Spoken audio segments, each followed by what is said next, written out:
ஓம் சாந்தி. உடலையும் மனதையும் ஸ்திரப்படுத்திக் கொள்வோம். கவனத்தை இரு புருவங்களுக்கு மத்தியில் கொண்டு வருவோம். நான் மனிதர்களின் வைப்ரேஷனில் இருந்து விலகி இருக்கும் ஆத்மா. நான் சூழ்நிலைகளின் பிரபாவத்திலிருந்து விலகி இருக்கும் ஆத்மா. நான் சூழ்நிலைகளாலோ மனிதர்கள் வெளிப்படுத்தும் எனர்ஜியினாலோ இன்ஃப்ளூயன்ஸ் ஆவதில்லை. மாறாக நான் ஏற்படுத்த வேண்டிய எண்ணங்களை நானே தேர்ந்தெடுக்கின்றேன். இதனால் என்னுடைய சக்தி விரயமாவதிலிருந்து என்னை நானே காத்துக் கொள்கின்றேன். இதனால் என்னால் சின்ன சின்ன விஷயங்களை மனதில் பிடித்து வைத்திருக்காமல் விட்டுவிட முடிகின்றது. இவ்வாறு செய்வதால் எனக்குள்ளே அத்தனை பலம் வருகின்றது. இதனால் என்னால் பெரிய விஷயங்களை கூட எளிதாக விட்டுவிட முடிகின்றது.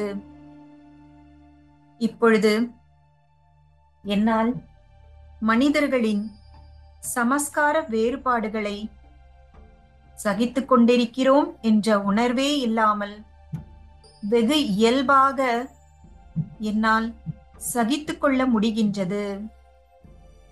யாருடைய எந்த ஒரு நடவடிக்கையும் சுபாவமும் எனக்குள்ளே எந்த தொந்தரவையும் ஏற்படுத்துவதில்லை. இப்படி என்னால் சகித்துக் கொள்ள முடிவதால் என் மனதில் ஏன் இவர் இப்படி இருக்கிறார், இந்த விஷயம் ஏன் இப்படி இருக்கின்றது போன்ற கேள்விகள் எழுவதில்லை. ஏனென்றால் என்னால் சூழ்நிலைகளையும் மனிதர்களையும் அது எப்படியோ அப்படியே ஏற்றுக்கொள்ள முடிகின்றது. அஷ்ட சக்திகளில் முதல் 4 சக்திகளை பயன்படுத்தியதால் என் மனம் முற்றிலும் சாந்தமாகிவிட்டது. நாள் முழுவதும் மனதில் ஏற்படும் வீணான எண்ணங்கள் அனைத்தும் நின்று மனம் சைலண்டாக இருக்கின்றது. இப்படி மனம் அமைதியாவதால் எனக்கு உள்ளிருந்து ஒலிக்கும் குரல் எனக்கு தெளிவாக கேட்கின்றது. இதனால் கிளாரிட்டி அதிகரிக்கின்றது. என்னுடைய வைப்ரேஷன் மிகவும் உயர்ந்ததாக மாறுகின்றது. எது சரி எது தவறு என்பதை பகுத்தறியும் சக்தி அதிகரிக்கின்றது. சரியாக பகுத்தறிய முடிவதால் என்னால் சரியான முடிவையும் எடுக்க முடிகின்றது. இப்பொழுது சரியற்ற விஷயங்கள் என் முன்னால் நடக்கும் பொழுது அதை நல்ல முறையில் எதிர்கொள்ளும் சக்தியும் எனக்கு கிடைக்கின்றது. நான் ஆத்மா. எனக்குள்ளே அஷ்ட சக்திகளை பயன்படுத்தி அதனால் ஏற்பட்ட மாற்றத்தின் மூலமாக மற்றவர்களுக்கு ஒத்துழைப்பு கொடுக்கின்றேன். எனது ஒவ்வொரு எண்ணமும், நான் பேசக்கூடிய ஒவ்வொரு வார்த்தையும், என்னுடைய ஒவ்வொரு நடவடிக்கையும் மற்றவர்களுக்கு சக்தி அளிப்பதாக இருக்கின்றது. என்னிடம் இருந்து பாசிட்டிவ் எனர்ஜி வெளிப்பட்டு அவர்களுடைய ஸ்திதியையும் உயர்த்துகின்றது. எனது குடும்பத்தில் உள்ள, என்னுடைய தொடர்பில் வருகின்ற அத்தனை ஆத்மாக்களும் ஏதாவது ஒரு பலவீனமான சமஸ்காரத்தை கொண்டிருக்கலாம். சில பழக்கங்களுக்கு அடிமையாக இருக்கலாம். சிலர் தோல்விகளை சந்தித்தவர்களாக இருக்கலாம். அவர்களை பற்றி நான் கவலை, பயம், துக்கம் போன்ற நெகட்டிவான உணர்வுகளை ஏற்படுத்துவதில்லை. அவர்களுக்கு என்னுடைய உயர்ந்த மனநிலையின் மூலமாக பாசிட்டிவ் எனர்ஜியை அளித்து ஒத்துழைப்பு தந்து அவர்களுடைய மனநிலையும் உயர்வாக இருப்பதற்கு ஒத்துழைப்பு தருகின்றேன். அஷ்ட சக்திகள் மூலமாக என்னுடைய ஸ்திதியை உயர செய்து தாழ்ந்த ஸ்திதியில் இருப்பவர்களை கைதூக்கி விடுகின்றேன்.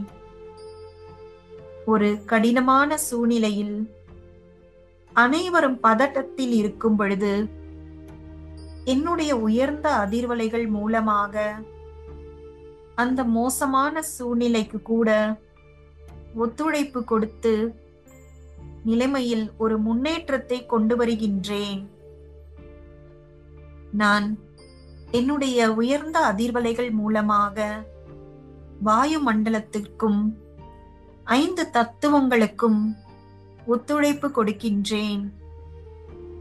நான் புது யுகத்தை படைப்பவரான சிவ பரமாத்மாவின் வலது கரமாக இருந்து கலியுகம் என்ற மலையை அகற்றி சத்யுகத்தை மீண்டும் ஸ்தாபனை செய்ய ஒத்துழைப்பு தருகின்றேன்.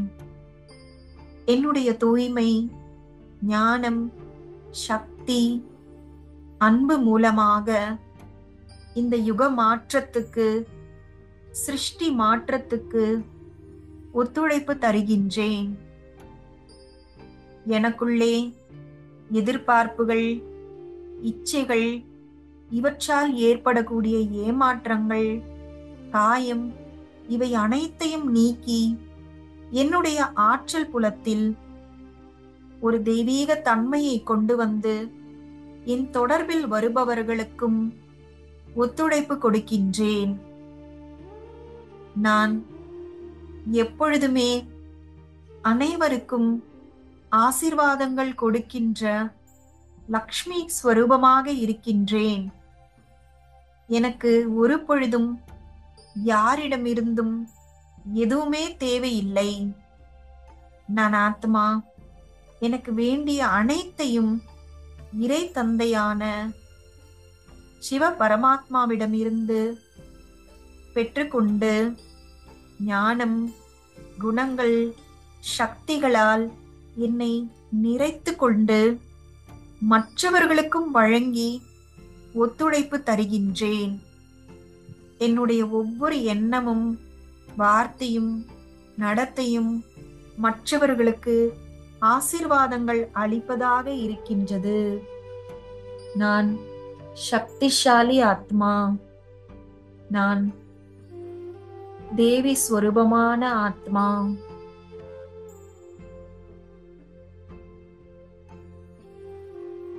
ஓம் சாந்தி.